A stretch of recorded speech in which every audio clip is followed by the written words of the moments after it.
Anong mensahe ang kailangang marinig ng mga Sagittarius mula October 16 to 31, 2024? Pwedeng nangyayari na to o mangyayari pa lang. Kung hindi man para sa inyo itong magiging reading, di baka para sa someone na malapit sa inyo o sa someone na kakilala nyo mismo. Baka may lumabas na gender, mamaya gawin nyo na lang energy, masculine at feminine energy.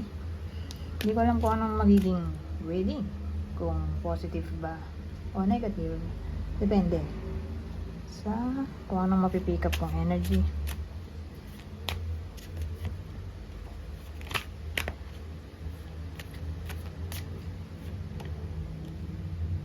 Ito maganda. Maganda ang combination. So, pag ganito, yung fulfillment natin dito, accomplishment,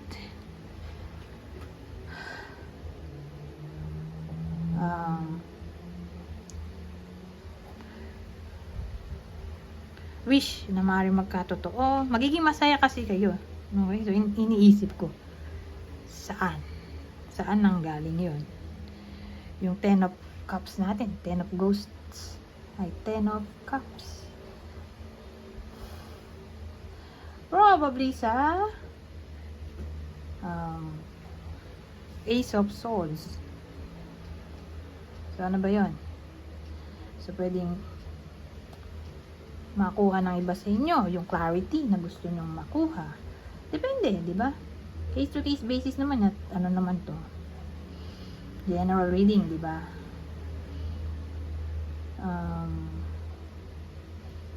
Clarity, truth, communication, yun eh. New ano ba? Insights o justice,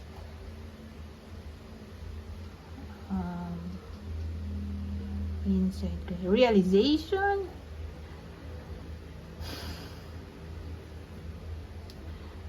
o new direction o solution sa problem na para bang mag-gain kayo dito ng breakthrough. O victory. So again, case to case basis. Kaya magiging masaya yung iba sa inyo. Depende sa inyo kung anong hangarin nyo. So, alin man doon sa mga sinabi ko. Ang i-partner nyo dito sa fulfillment card natin.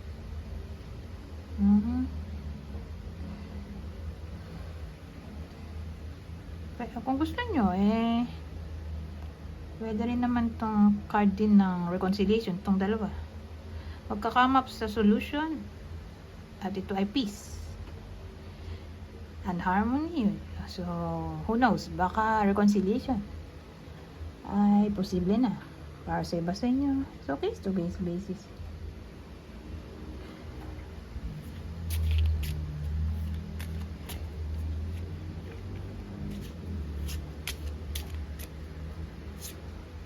Ito, ay ganda sana nito, kaya lang partneran nito. Pero at least hindi to matagal. Ang matagal yung long road o long path. Ito kasi waiting lang to. So, ibig sabihin, maghihintay ka. Oo, kaya nga waiting eh. Pero hindi ganun katagal. Mga probably 3 months. Ganun yung tagal niya.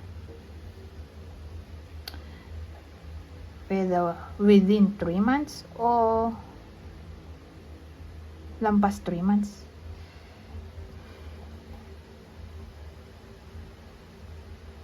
Kasi may waiting card nga tayo eh.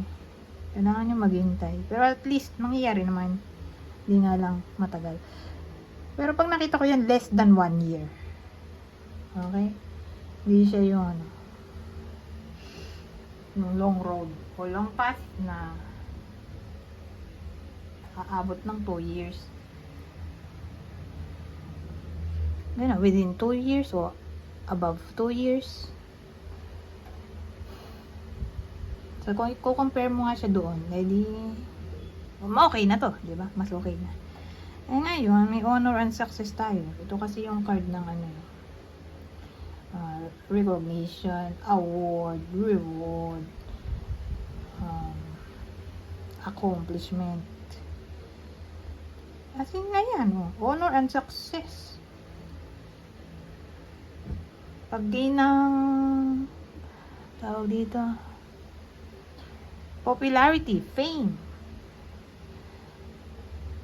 promotion. Depende nga sa kung anong wish ng iba sa inyo. Parang ano bibigyan ng pagpupugay. Ganyan. Kaya lang nga, may problema tayo, hindi ito mangyayari. Ngayong 2 weeks. 2 weeks lang naman to. Di ba? Kaya lang nga, dahil may waiting tayo dito. Hindi natin masabi kung kailan talaga to. Pero at least, 3 months. Okay? Matagal na yung 1 year.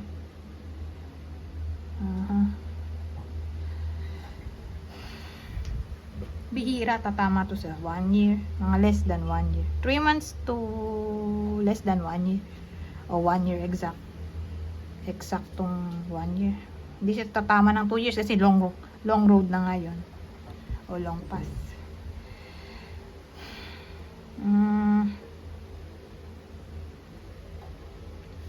Ano pa? So who knows, baka sa December, di ba? Doon naman talaga nangyayari mga award and reward, pagbigay ng pagpupugay, di ba? Pagkatapos na ng taon.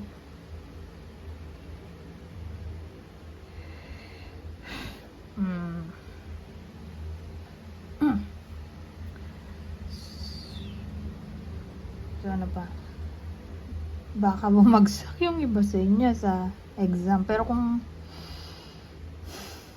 magte-take ulit, baka pumasa na.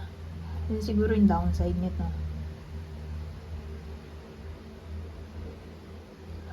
So, para sa iba sa inyo, nakukuha ng exam mo, baka mag-fail. Pero again, kung mag-retake, who knows, baka pumasa. So, pwedeng kayo mismo to, kakilala nyo, anak nyo. Kasi kailangan nga na matinding hard work dito.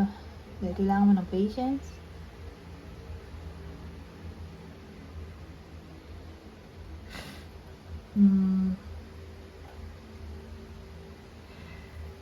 Ano may isip ba?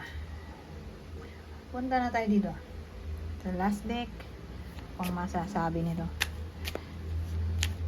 Ay. Eto yun realization natin. Ulit lang dito. So malaki talaga ang chance na may ma-realize yung iba sa inyo.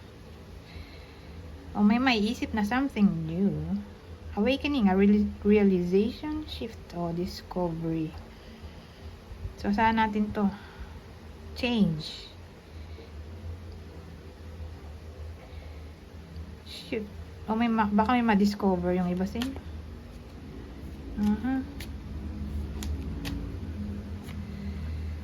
Energy. Activation. Connect to the divine through meditation or prayer. So, ina-encourage to sa 2 weeks na to na mag-meditate o magdasal para ma-activate daw tong energy. Parang Reiki to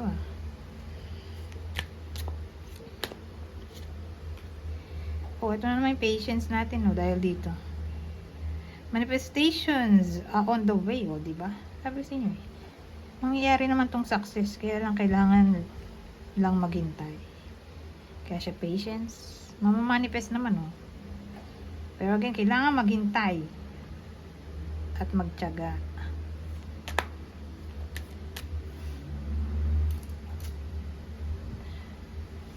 Ito nang huli.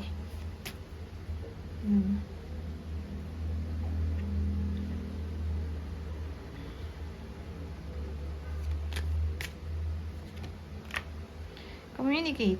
Dito rin yun, communication natin, yung communication, di ba? Baka nga may mag-message sa iba sa inyo. Malamang lamang yan at umuulit. Yung mga umuulit, ibig sabihin, malaki chance na mangyari. Receive and express the truth. Yung truth natin, ito rin yun eh.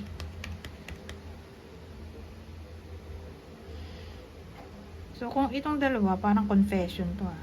Kung confession ay posible. Again, communication. Reconnection.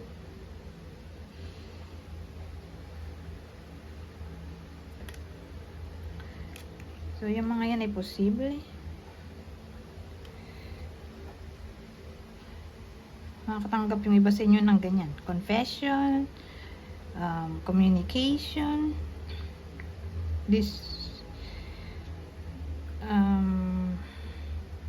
receive ng discovery of something. Wala.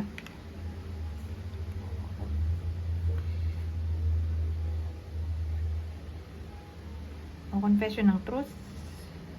O pag-express ng sarili. Whether kayo mismo to, ito yung marireceive nyo. Kasi pwede rin vice versa.